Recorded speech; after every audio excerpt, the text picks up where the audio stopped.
What's up guys, Randomazer here with another tech video for you guys today, and today we're going to check out Apple's new iPhone leather cases for the XS and XS Max. So of course, without further ado, let's slice this open, test it out, and give you guys my quick in-depth review. So with new iPhones comes with new cases, and this here we're going to check out Apple's official case for their own iPhones.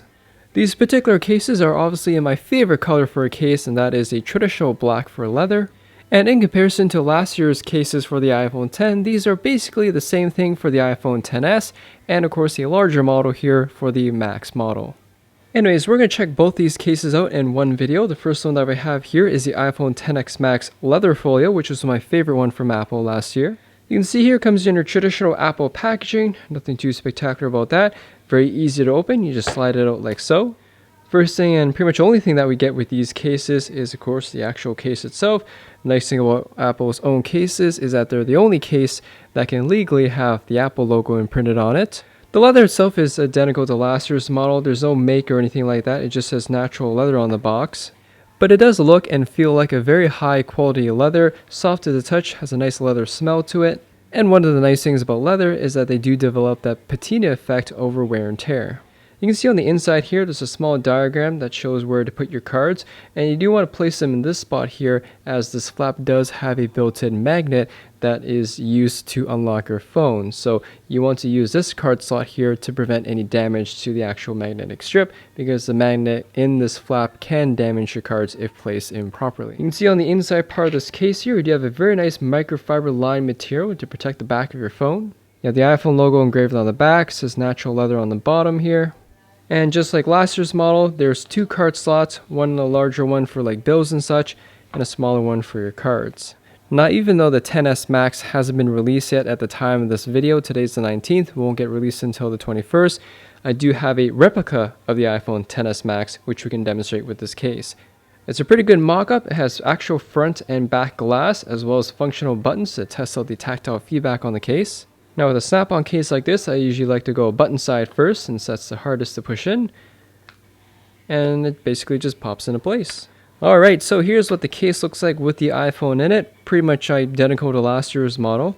And speaking about last year's model, here's a quick comparison of my iPhone X that I currently have with the Apple Folio case from last year. And you can see here it is pretty much identical in terms of design, just a larger model for the Max.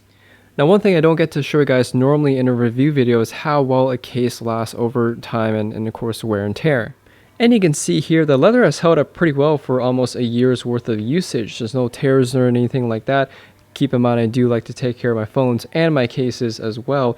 But the back here does have a few marks, and I'm not sure if you can call them scratches or not, but definitely that patina effect I was talking about earlier with genuine leather material. So here's the new case and a used case.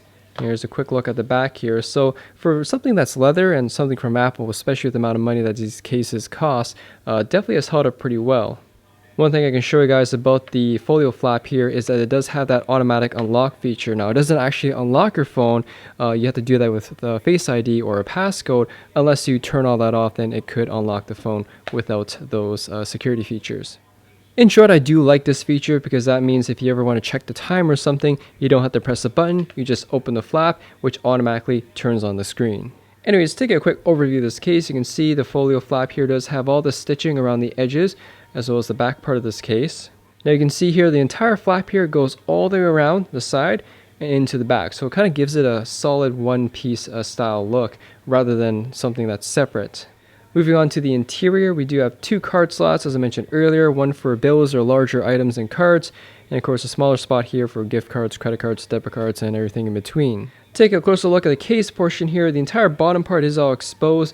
I always wish Apple covered this up some way, somehow, just because it just defeats the purpose of having a case when you have an entire area like that exposed. Now, the nice thing about this case is that it does wrap all the way around the phone, and it gives you a good amount of bezel protection as well. One thing to learn about the iPhone X model here is that it is compatible with my edge-to-edge tempered glass screen protector. So if you plan on getting a glass screen protector with this case, you have a good chance of having it working together. Moving on to the sides, you have a cutout for the vibrate and ringer switch, covers for your volume rockers. The nice thing about these buttons here is that they're actual separate pieces from the case, so they feel like actual buttons, and of course same thing with the power button on the other side. Last but not least is the back part of this case, which you can see there's a precise cutout for the camera as well as your flash, the Apple logo engraved on the back, and more stitching as you guys saw earlier, and that is pretty much it. Moving on to the iPhone leather case, it's pretty much the Apple Folio case minus the Folio flap. Just like the Folio case, very easy case to slide out. You can see here the first and only thing that we get once again is the case.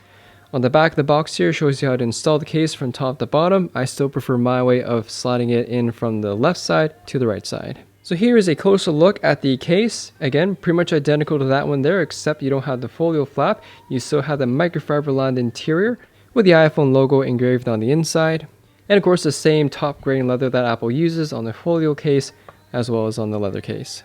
Again, very easy case to install. Button side first, pops in like so, and you're all set to go. One thing I can already tell I like about this case is that it's much thinner than the Folio case here, since you don't have that extra leather on top and that extra leather on the bottom. Now if you want front protection, even though there's no Folio flap, just slap on a tempered glass screen protector and you pretty much have full protection all the way around. Anyways, taking a quick overview of this case, the edge here does go just above the glass screen, so a good amount of bezel protection. On the sides here, just like the Folio case, you do have separate buttons for the volume rockers as well as the power button here. There's a cutout for the small vibrate and ringer switch. On the bottom, all your ports are accessible, the speakerphone, microphone, as well as your lightning port. And last but not least, on the back side here, you have the Apple logo engraved on the top center, a cutout for your dual camera and flash, and that is pretty much it. Overall guys, my first impressions on Apple's new cases for the upgraded iPhone XS Max is very positive. After using the Folio case for the iPhone X for almost a year now, I'm pretty satisfied with it. I do like how their cases have held up pretty well over time, and as I mentioned, I don't have any rips or tears or anything like that in my case. I like the automatic unlock feature of the Folio flap here. And the leather that Apple uses is very high quality and does create this generous patina effect over time. Now in regards to drop protection, I actually have dropped my iPhone X numerous times with this case on. Once on pavement, because I really remember that, and a few times in the house on the carpet as well as your normal tile.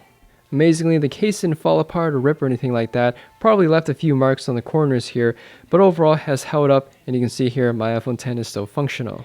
In regards to any cons or things I don't like about these cases, as you guys saw earlier, really not a huge fan of how the fact that the bottom of the case here is pretty much all exposed. The only other con I can mention with these cases is the price. The normal leather case retails for $69 in Canada, I believe it's $49 or $59 in the States, and the Folio case here retails for a staggering $179 in Canada, and I'm pretty sure it's just under $150 in the States, so they're not cheap cases to say the least. In regards to which case you should get, both are very nice cases. However, if price is an issue, obviously the leather case is a much cheaper option, as the Folio case here is pretty much double the price. That being said, the nice feature about the Folio case is that unlock feature, but also you get more protection with the front here because it does cover the entire screen. So what do you guys think about these cases? Are they worth the extra premium from Apple, let alone for the Apple logo, or would you rather get something else? Let me know in the comment section there down below. Anyways, thanks for watching guys, hope you all enjoyed the video. If you have any questions or comments about these cases, once again let me know in the comment section there down below. Hit that like button as always helps me out, and I'll see you all in the next video.